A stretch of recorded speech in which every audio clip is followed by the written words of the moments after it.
ओम शांति। आपका प्रश्न है, मुझे ये समझना है कि जो हम चाहते हैं हमने वही सोचना चाहिए, लेकिन उम्मीद रखने से सिर्फ दुख मिलता है। दोनों बातों को ठीक से समझना है। उत्तर है, उम्मीद रखना अलग बात है और जो चाहिए वो सोचना अलग बात है। उम्मीद माना इच्छाएं। अगर इच्छाएं रखते रहेंगे तो उसका कोई अंत नहीं होता है, और अगर नहीं मिलता तो हम दुखी होते हैं, क्योंकि इच्छा दो प्रकार की है। एक जरूरियात और दूसरी मौज शौक के लिए। जरूरियात के लिए खाना पीना रहना ये जरूरी है, लेकिन फिर हमारे बैंक बैलेंस बढ़ाना या कपबोर्ड कपड़े वगैरह से भरना, मौज शौक गाड़ी बंगला बड़ा बड़ा चाहिए, दूसरों को देखकर दुखी होते रहना और हमें ऐसा मिले ये सोचना, ये अलग बात है। तो ये जरूरियात नहीं है। इसीलिए आज सब दुखी है, क्योंकि जीवन में संतुष्टता नहीं है। हमारे पास जो भी अच्छा है, जो भी हमें हमारे नसीब अनुसार मिला है, चाहे वो कितना भी अच्छा है, फिर भी संतुष्ट नहीं होते हैं। कहते हैं कि हम हमारे इस जीवन की तो सोचते हैं, लेकिन कई जन्मों परिवार की पीढ़ियों तक की सोचते हैं। तो एक जैसे एक मुझे कहानी याद आई। एक सेठ था, उसको पास बहुत पैसे थे, लेकिन ये जिंदगी में कभी हंसता नहीं था, हमेशा टेंशन में रहता था। 7 पेड़ी खाए इतना पैसा था और रात दिन मेहनत करता था। तो एक बार उसके एक फ्रेंड ने पूछा कि आप, मैं एक बात बोलूं, बुरा मत मानना। तो बोले कि बोलो, कोई प्रॉब्लम नहीं। तो उसने कहा, तेरे पास सब कुछ है, आज कितना सारा है, 7 पेड़ी खाए तो भी खुटता नहीं है, फिर भी तेरे चेहरे पर खुशी क्यों नहीं है? कभी भी मैंने तुझे हंसता हुआ नहीं देखा। तो सेठ जी ने कहा, यही तो टेंशन है कि मेरी 8वीं पेड़ी क्या खाएगी, अभी सोचो। तो उसके फ्रेंड ने कहा, देखो मेरे पास तो कुछ नहीं है, खाओ पियो बस, और नौकरी करके खा लेता हूँ और रहता हूँ, फिर भी मैं हमेशा खुश हूँ। तो खुशी उसमें नहीं है कि हमारे पास क्या है, और खुशी उसमें है कि हम कितने संतुष्ट है। तो ऐसे इच्छाएं रखना अलग बात है। साथ साथ इच्छा में हम माइंड के विचार अलग चलाते हैं और इच्छा अलग हो जाती है। तो जब हमें जो जीवन में जरूरियात है उसके लिए इच्छा रखना, अर्थात गोल फिक्स करना, वो अलग चीज है। कि मुझे ये घर संसार अच्छा चलाना है, ये भी इच्छा है। तो ये एक गोल है कि हम इस जीवन में अच्छी रीति रहे और परिवार भी सुखी रहे। लेकिन दूसरी तरफ यह है कि बस मुझे तो मेरे परिवार को लिए बहुत कुछ करना है, दुनिया में सबके पास जो कुछ है हमें भी मिले, इतनी मेहनत करनी है, उसके लिए सोचते रहना और करना कुछ नहीं। नेगेटिव बातें कि करना तो बहुत है, सबके पास है लेकिन मेरे पास नहीं है, मुझे भी चाहिए, हे भगवान मैं क्या करूं, किससे मैं कैसे करूं, और कभी कभी बुरी लत में भी पड़ जाते हैं। तो सोचना अलग चीज है। तो जो इच्छाएं रखकर उल्टा सोचते रहते हैं, जो जीवन में काम जरूरियात की नहीं है, वो उम्मीदें रखने से दुखी होते हैं। और अगर हमें अच्छा परिवार चलाना है, अच्छी जॉब चाहिए, जॉब में प्रमोशन चाहिए जिससे हम अच्छी रीति रह सके, तो ये एक लक्ष्य है। और उस अनुसार हमारे संकल्प चलाने से हमारे अभी के जो भी हमारी सिचुएशन है और हमें इससे थोड़ी अच्छी चाहिए, तो बीच का जो संचित पाप कर्म है उसको जलाना, यह है योग का प्रयोग। लेकिन उसको जलाने के लिए चाहिए उसका चिंतन, क्योंकि जब हम उसको प्राप्त करने के लिए हम अजागृत मन को इंस्ट्रक्शन देते हैं, योग करते हैं, तब हमारे अंदर उसके बारे में एक भी नेगेटिव विचार नहीं आना चाहिए। इसके लिए ये लेयर्स बनाना बहुत जरूरी है। अभी ये बात आपको अगर अच्छी रीति समझनी है कि कैसे ये संचित कर्म क्या है, योग का प्रयोग क्या है, क्यों इच्छा क्या है, क्यों नहीं रखनी है, गोल क्या है, साइंटिफिक रीति से, कुंडलिनी चक्र और शास्त्रों की रीति से, यूनिवर्स की रीति से सब कुछ रखा है। यूट्यूब चैनल पर जाओ, चैनल का नाम है शिव शक्ति मेडिटेशन बीके कुसुम, और उसमें सब्सक्राइब करेंगे तो प्लेलिस्ट में जा सकेंगे।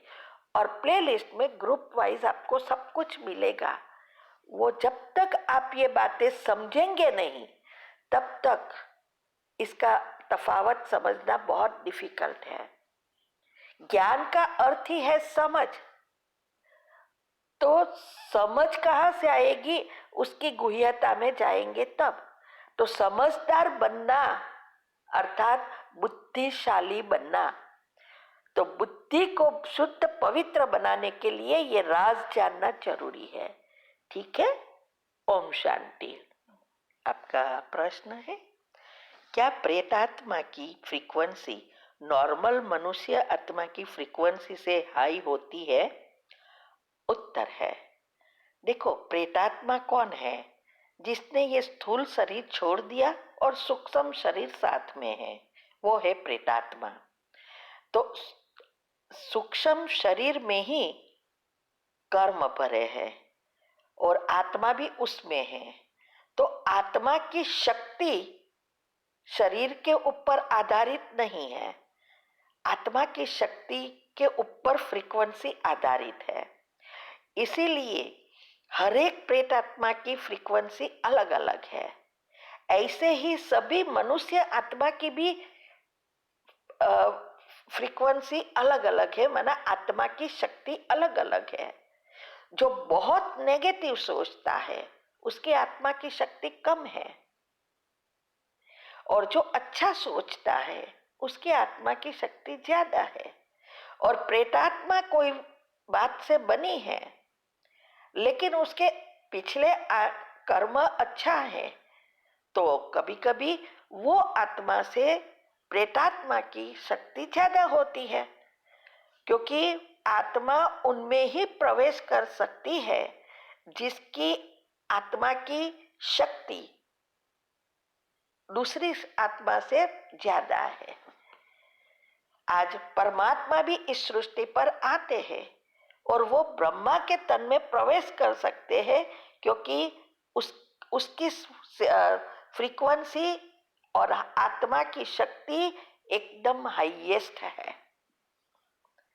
इसीलिए कितनी स्टोरी शास्त्रों में भी बना दी है कि भाई गंगा को उतारने के लिए शंकर जी के जटा में उतरी गंगा और फिर विश्व में निकली। क्यों? क्योंकि अगर ये डायरेक्ट गंगा नीचे उतरती तो सारा विश्व खत्म हो जाता। ये कहानी है।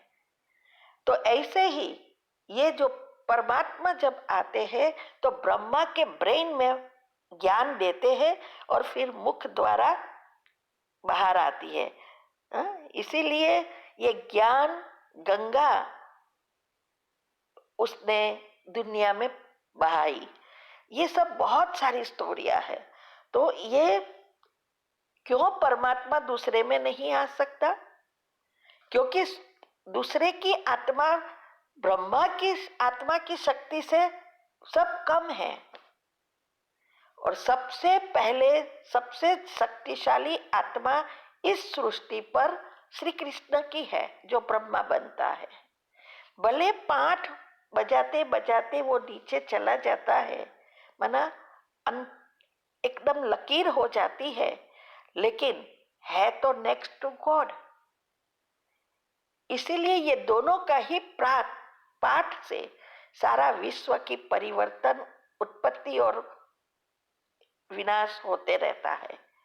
ठीक है, ये भी आप कुंडलिनी चक्र में ये सब समझाया है। ओम शांति।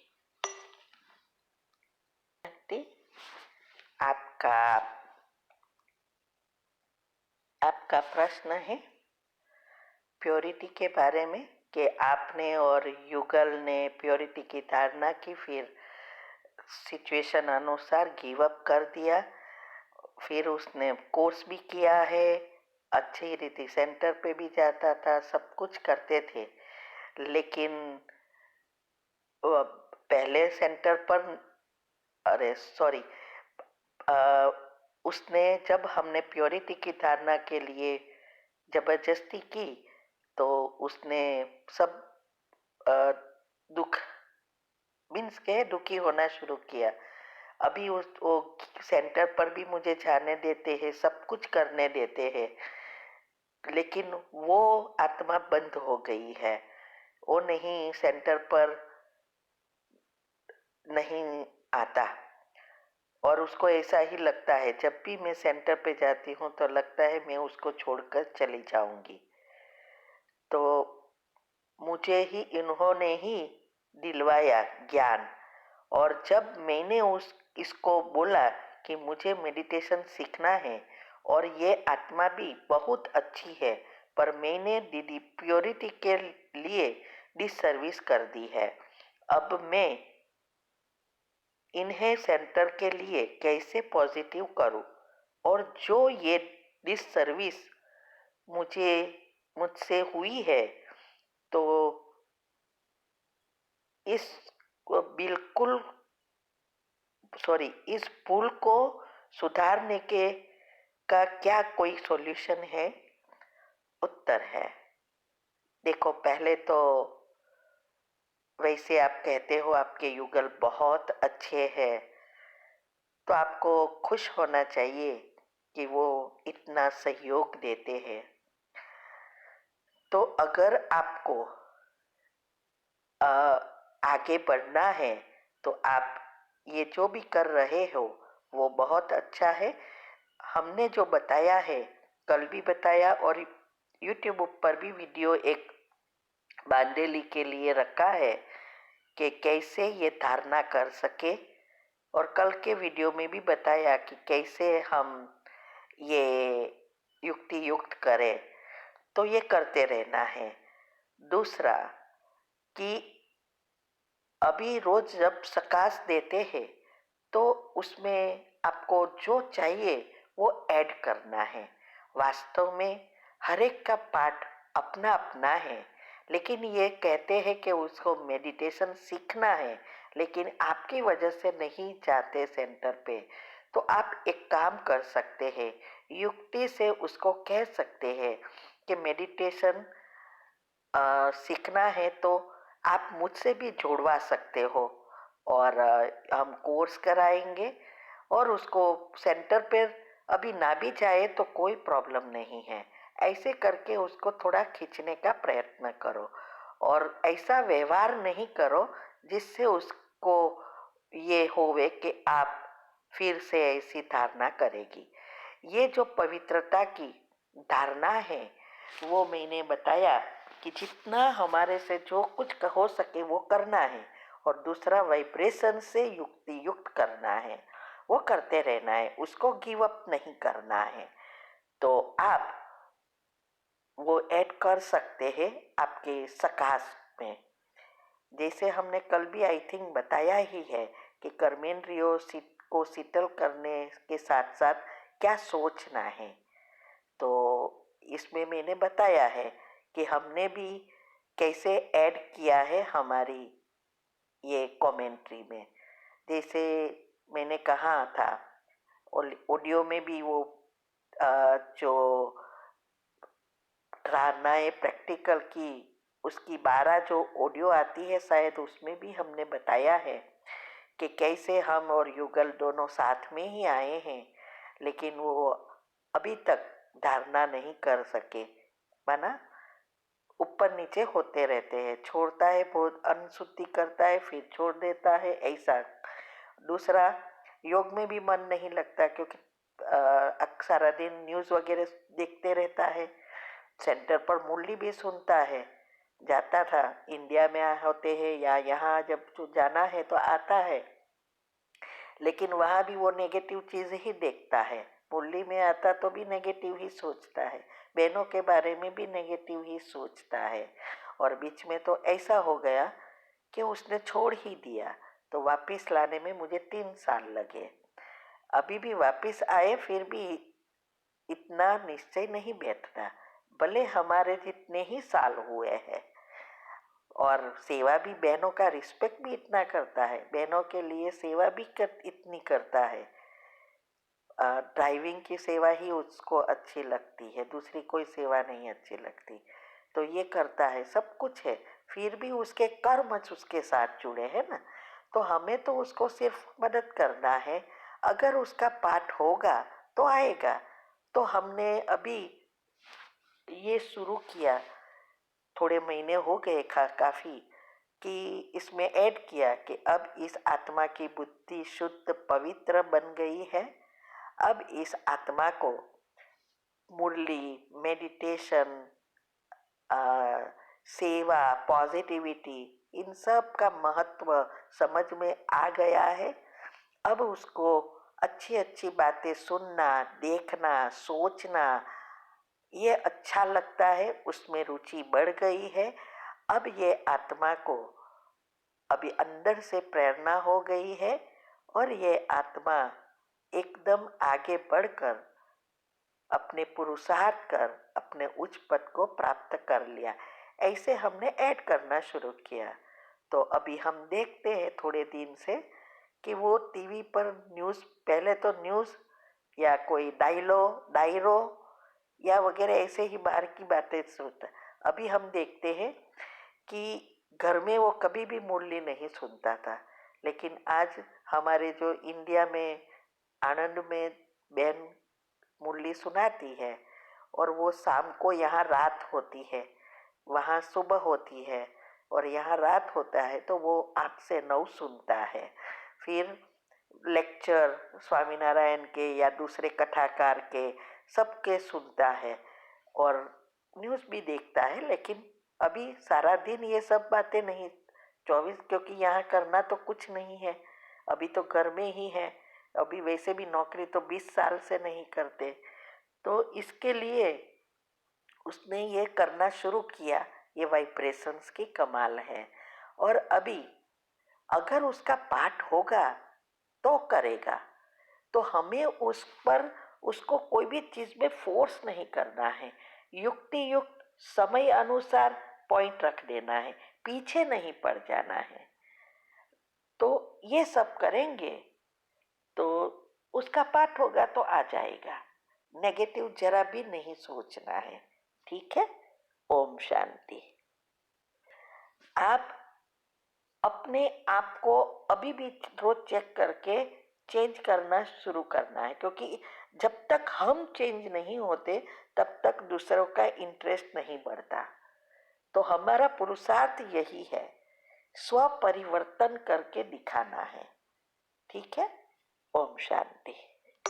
प्रश्न है, मैं 1 साल से पवित्र हूँ, अब मैं सवेरे उठकर 2-3 लाइन में युगल को सकाश देती हूँ, क्या ये सही है या विस्तार से करना चाहिए? उत्तर है, या आप एक तो कर्मेंद्रियों को शीतल करने के लिए करनी है, ऐड रखना है। और जो हमने ये सभी बांडेलिया क्लास में हम बताते हैं कि क्या शॉर्ट में भी सोचना है, वो सोचते रहना है, जो हमने बताया। ठीक है। ओम शांति। आपका प्रश्न है, आपकी जो वीडियो है उसमें सुना कि ब्रह्मचर्य में ऊपर नीचे होने से भी सतयुग में दूसरे जन्म से आ सकते हैं। ऊपर नीचे का अर्थ क्या? बीच बीच में पवित्र खंडित हो जाना। उत्तर है, देखो, 2 करोड़ आत्माएं जो सतयुग के एंड तक की है, वो सब तीव्र पुरुषार्थ करेंगे। एक के एक धारणा करने के लिए पूरा एफर्ट करेंगे, माना पुरुषार्थ करेंगे। फिर भी सभी धारणा में ऊपर नीचे माना अनशुद्धि कभी कभी टूट जाएगी, ये होगा। फिर सभी धारणाओं में पक्के होते जाएंगे और ब्रह्मचर्य में भी होंगे, लेकिन ऊपर नीचे माना भंग होती जाएगी, खंडित होती जाएगी। तो वो भी, क्योंकि दूसरी सब धारणाएं अगर अच्छी है, पॉजिटिविटी अच्छी है, तो योग भी अच्छा लगेगा। क्योंकि मैंने का बताया उसमें 7 पत्ते का बिल्ली पत्र और 11 रोज अगर हम करते हैं तो ऑटोमेटिक हमारे विचार अच्छे चलेंगे और हम धारणाएं भी अच्छी रीति कर सकेंगे, योग अच्छा लगेगा, सकाश दे सकेंगे। फिर सकाश देते देते बीच में खंडित भी कर देते, क्योंकि युगल के साथ है। और अब जबरदस्ती नहीं करनी है, क्योंकि जबरदस्ती करने से तो डिससर्विस भी होगी और साथ साथ हमारा सेंटर पे जाना या पुरुषार्थ करना ही बंद हो जाएगा। इसीलिए ये है कि भाई पद का आधार क्या है? आत्मा की शक्ति। जितनी आत्मा में शक्ति ज्यादा और गुण ज्यादा, इतनी वो परमात्मा के नजदीक होगी। और जितना हम परमात्मा के नजदीक, उतना नीचे सृष्टि पर भी जल्दी आएंगे। इसीलिए कहा कि जो चीज दोनों आत्माओं से मिलती है, वो थोड़ी लेट करे, प्रयत्न करे, सकाश दे, लेकिन दूसरी सब धारणाएं पूरी करो और उसमें ही नंबर पड़ते। देखो, 9 लाख भी 2 करोड़ में से 9 लाख बनते हैं, तो 9 लाख में भी नंबर है ना, 8, 108, 16,108, ये सब कुछ, सभी चीजों के लिए कितनी आत्मा की शक्ति, उस अनुसार सब कुछ प्राप्त होता है। ठीक है। ओम शांति।